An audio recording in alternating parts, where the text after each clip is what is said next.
Hey guys, James Wilson Taylor here for Rock Sound. It is the latest of our video calls. We are chatting to everybody while we're all stuck at home at the minute. I'm delighted to say our next guest is Mr. Noah Adams, aka NOAHFINCE. How are you, man? I'm good, thanks. Really good, yeah. Nice to see you, man. Nice to see you. Nice to meet you, albeit virtually at this point. And Yeah. yeah, I know. Can't be anywhere near the same room at the minute, but we'll do our best. No. And I'll start this off the way we've started all of them off, just, to say, I hope you and your loved ones, all that, you're all keeping safe, keeping well in this madness we find ourselves in. Before we get into music and everything, how has these last few months been for you at home, man? How you been occupying your time? I've been very productive, actually. Or kind of all this hopeless signing and music writing and recording and music video stuff has all happened within like the last few months. So I've been doing really good. I think it's very different to how everybody else is feeling right now. So I don't want to go off on that too much. But yeah, I've been doing good. Just been hanging out, making videos, making music, all that lot. Yeah, it's a good thing to be doing, man. That's a good way to spend your time right there for sure. I guess, does it make it any easier or harder for someone like yourself where, obviously you've been known for a lot of creative stuff online, which is primarily done out of your own home, done out of your own bedroom. Does that make it easier when we're all stuck at home, or are you climbing the walls like the rest of us? I don't know. I feel like I got bored a lot later than everybody else did, but right now I'm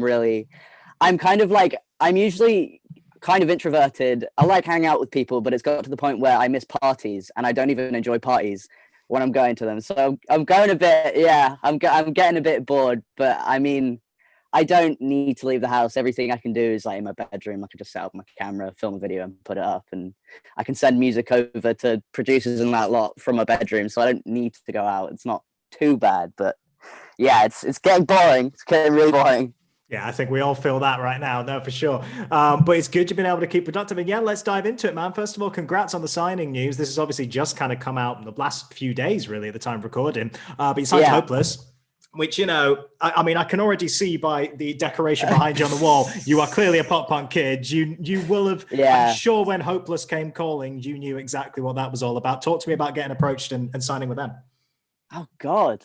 Well, I mean, I signed with management in general for social media and everything else in music last year. And it was literally just like my manager sorted it all out. He was like, got you a call with Hopeless. And I was like, holy shit. Like, obviously, that's my first call with Hopeless. I had this in the background and I didn't even think about it. And I was like, oh God, they think I'm trying to schmooze them. But no, so I had that call. It all kind of happened really quickly, to be honest. My manager was just like, got your call. We had a few calls, got on, and then sorted everything out over lockdown. Had my dad read over things, and then it just happened. It's all been really quick. Yeah, no, I mean, it does feel like a very kind of quick process for you, which is great, but it's good you're able to hit the ground running and have music kind of ready to go. So in terms of what we've heard so far, I mean, let's start with the single that's kind of just dropped, which is Life's a Bit. Was that a song you've kind of had for a little while, or has this been this year, we're going to kick the ground running with some new music? Where did that come from? That came from, I think I recorded it in January. So that was before all the talk of Hopeless and signing. We weren't even thinking about like approaching labels or anything like that. I'd always wanted to like release music, release my first single 2018. And then I was like, you know what?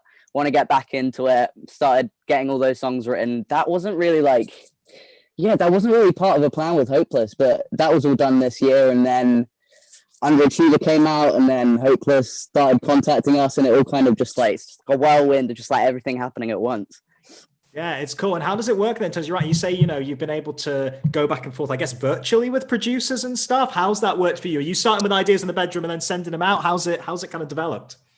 Well, generally how I write stuff is I'll think of like a phrase or like a melody and I'll build something out of that. And then generally I've had like a few sessions with producers. I'll come to them with like a few choruses, a few verses, and then we kind of structure the song and then build up from that. So I come in with like 90% of the song done, and then whichever producer I'm with kind of just like add stuff to it.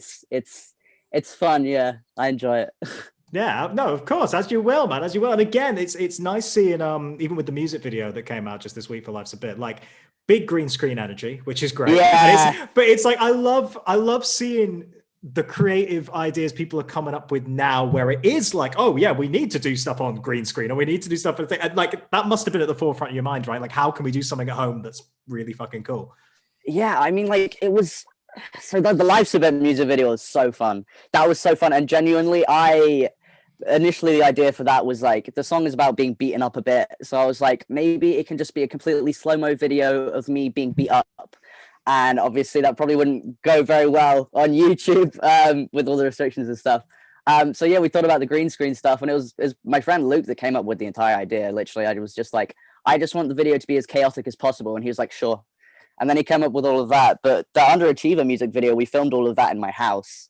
Initially, we were going to do that in like a studio somewhere, but then lockdown started and we're like, oh shit. So a lot of that was done over like Zoom calls and like FaceTime videos where like the director was on the phone and the guy filming it, Evan, was trying to line up the camera with like, is this right? Is this right? So it's all been a bit chaotic. I don't think any of the stuff I've been doing is like typical of someone who's just getting signed. I think it's a little bit weird with lockdown, yeah.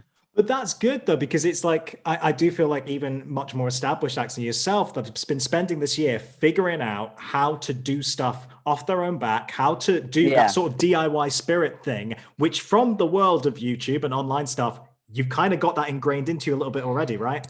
Yeah. I mean, yeah, I wasn't too worried about it. I knew we could get something done, but it's just the logistics of like everything happening, because I've obviously never filmed a music video before. So I had no idea how it worked. I was just like, yeah, I'll just sit in front of the camera and then everybody else can kind of figure out how difficult it is. And I kind of just had to sit there and perform, I guess. Yeah, weird experience for you, or kind of comfortable in the end? How did you feel about it? I mean, you're used to being on camera, right? It can't be that different, surely. You'd think that, but I've got this thing where like on my camera, I can see what I look like. I can see like the framing of everything. I know everything that's going on. But if I'm behind the camera, I've no clue what my face looks like. Genuine, like I just don't know what I look like or like what I'm doing. So it's kind of weird, to be honest, because I'm very in control of my own YouTube videos. But when it came to the music video, I kind of didn't really know what it was going to turn out like until I got sent back like the final copies, which was, yeah, I'm comfortable in front of the camera if I'm not in control of it. Okay, fair enough. That's a good distinction to make. That's fair. Well, let's talk a little bit about influences and stuff, because you know, you can clearly hear a bit, again, looking around your room there, I can clearly see, you know, big pop punk kid, which is great. And I saw, you know, I was just looking on your Twitter and stuff before we started this. You were putting like pictures of your room with all the posters and everything. You're very much ingrained in this world. Who are the direct inspirations and who are the bands you kind of want to channel and push into your music? Oh God, see, like I've been asked that question a lot, and I don't really know how to answer it, because when I'm writing music, I don't really think like, oh, I want it to sound like this, or I want to take this from this band, this from this band. I kind of just write how I'm feeling and then kind of figure out how to put that into a song. But in terms of like influences, I kind of grew up. I'm lucky with this because I feel like I had rock in my life really fucking early. But like I grew up with like my dad would play Foo Fighters and Nirvana and like Kings of Leon and The Prodigy, and my mom was really into David Bowie. So I've always been kind of into the rock kind of world. But in terms of the music I'm writing now, I just want rock energy to be there, but also with a bunch of like weird shit and like weird sounds. Yeah, I don't know nowadays like what directly influences me. A lot of people have been saying Green Day, but I don't listen to a lot of Green Day, but I appreciate I appreciate people liking that aspect of it. Yeah, I guess that's the subtle thing, isn't it? If you're doing your influences in the right way, they're almost subtle in there. Do you know what I mean? It's like you listen to a bit of everything and it will just pop up in unexpected places, right? Yeah, no, definitely. Like the feedback I've got is a lot of people have been like, this sounds like Youngblood, and in my brain I'm like, I don't feel Youngblood. Like Youngblood's great, but I don't hear that in my music. There's been people saying Cave Town, which I also don't hear, but I think it's more interesting just to see what other people think of it. Because in my mind, I can't really distinguish what it sounds like, because it's from my head and then I record it and then that's that. I don't really think of like, oh, I want it to sound too much like this or this. Yeah, no, that's fair enough. Like I say, it's a big mixed bag of influences. You chuck it at the wall and then it'll hopefully find little shapes in there. That's the way it should work. Pretty much. I want to ask you about, I mean, obviously you have a bit of a following already because you have this online presence and you built your YouTube channel up very successfully. I always wonder when people like yourself are then embarking on the music career when you've been known for something, because, you know, bits of music on your channel, but not primarily what you're known for on there. Yeah. Is there a challenge there in terms of maintaining that audience as well? How do you feel about that, you know, taking that step slightly to the left of where you were? I don't think I'm not really too worried about the challenges. So kind of like the reason I started my YouTube channel was because I had like a following on Instagram, and that was back in the time where you could only post 15-second videos. So the only reason I started posting to YouTube was so I could post full covers. So like a lot of my audience, and if you look at like my top videos, are like singing videos or like music related. So I think like a lot of my audience is interested in that. Obviously, there's people that are there for the trans stuff and the LGBT stuff, but I think it's been received really well. People haven't been surprised, I don't think. I've had a lot of people being like, "Oh, I was wondering when you were going to start making music like more." Um, yeah, I don't know. I think it's interesting because I think a lot of what the people watch me for isn't necessarily like what I'm into or like my experience with my transition. A lot of it is just like they just like me, which is weird. But I think in terms of like music, my music is very me.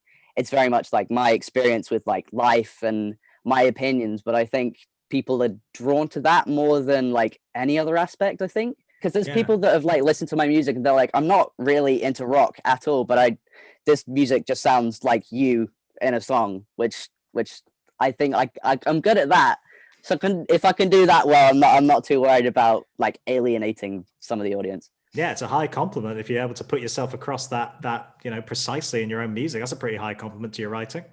Yeah, it's nice, isn't it? Yeah, it's very nice. It's a very nice thing to have said. And I guess as well, talking about that, I do feel like a lot of the time when someone's established themselves somewhere else and then they come to music, they either want to completely cut that off and go straight down, I am now a musician. I don't see that being the path you're going to do because, again, it's No. personality led and it feels like it could almost complement it in quite a big way and give a different, what's the word, a different perspective into what you're doing just with the music side. Oh, 100%. Like I'm not going to be one of those people that are just like, I'm not a YouTuber anymore. Fuck that. I'm a musician. All I do is music because I'm not. The reason I do YouTube is because I enjoy it and I like the engagement with my audience and I like just like sharing ideas with them. To be honest, I I don't want to alienate that audience because I think they'll be on board with the music anyway because my music is. I don't know how to say it. It's similar to like the music, like the videos I make, in which is just like me chatting shit. Like my music is literally just stuff from my head, and so are my videos. So I think I don't really see there being like an issue with that. Yeah, great. All part of one big thing, I guess. That's Yeah. yeah, a good way to treat it. Really, really makes sense. I guess the big question then is it's such a stupidly big question. What's next, Noah? But really, like, what is the kind of thought process? It's so hard talking to people at the minute where the obvious thing for you to do next would be like, I'm going to go play some shows, and that's a bit difficult. Yeah. So are we thinking churning out some more music sooner rather than later? Are you working on stuff at home to go out for moving forward? How's it all working for you at the minute? Oh, absolutely. At this point in my life, I've been writing the most music I've ever written. I think it's obviously lockdown really sucks, but at least for me, it's like a productive way to get stuff done. What's next? Obviously, gonna keep like putting out videos, but in terms of music, I'm writing over like Zoom calls. I'm sorting out producing sessions and stuff like that. I think next year is gonna be interesting because obviously like Hopeless want to like put me out for shows. I really want to do shows even though I've never done that before, so that's going to be a challenge. Wow, that hadn't occurred to me. You've never done an actual live show yet? That's so funny because you've technically performed for big audiences but not in the play. That's interesting. It's really weird because like I before lockdown, obviously I would do 2 meetups a year in Hyde Park where it was just like a hey, like we all like the same kind of stuff. A lot of it started off as like, hey, we're all emos, let's go meet in a park and like listen to music.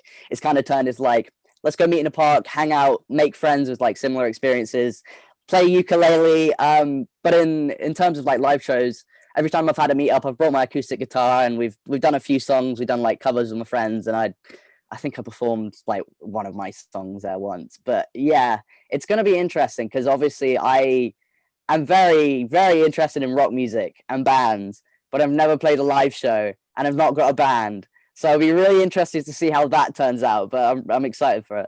Yeah, have you thought about how you foresee those live shows appearing? I mean, obviously, we don't know when they will be yet, just the nature of the world, but you must have been thinking like, oh, I'd love to do that on stage. I'd love to set this kind of thing up. What kind of thoughts have you been having on that? Oh, definitely. So obviously there hasn't been any concrete thoughts yet because we haven't been able to even get into planning and stuff. But I kind of just, I just love the energy of like rock shows. I just love like the interaction with the audience. And I feel it's kind of similar to like the way like live streams go like for YouTubers. Like I just like I don't know, the way I envision my shows are just kind of like playing a bunch of songs, chatting a bunch of shit, chatting with people in the audience. Kind of like I don't want there to be a specific way of like I play 10 songs, then I leave. I play 10 songs, I say this in between song 2 and 3, and then I leave. I kind of just I want there to be obviously like a set list, but I just want there to be I just want a chance to like interact with my audience, even if it's like a mix of like YouTube like what's it called, like YouTube conventions where there's just like Q&As, like getting people up on stage. I just think like a fully interactive show is like what I'm interested in. I think obviously coming from like growing up on YouTube, I don't think there's really a set rule for someone like me going into like the rock world. So I Yeah. think I just want to play around, to be honest. No, but that's a good way to be, particularly when you're so used to speaking so directly to your audience. You don't want to put up any barriers, particularly when you're in the same room No, with them.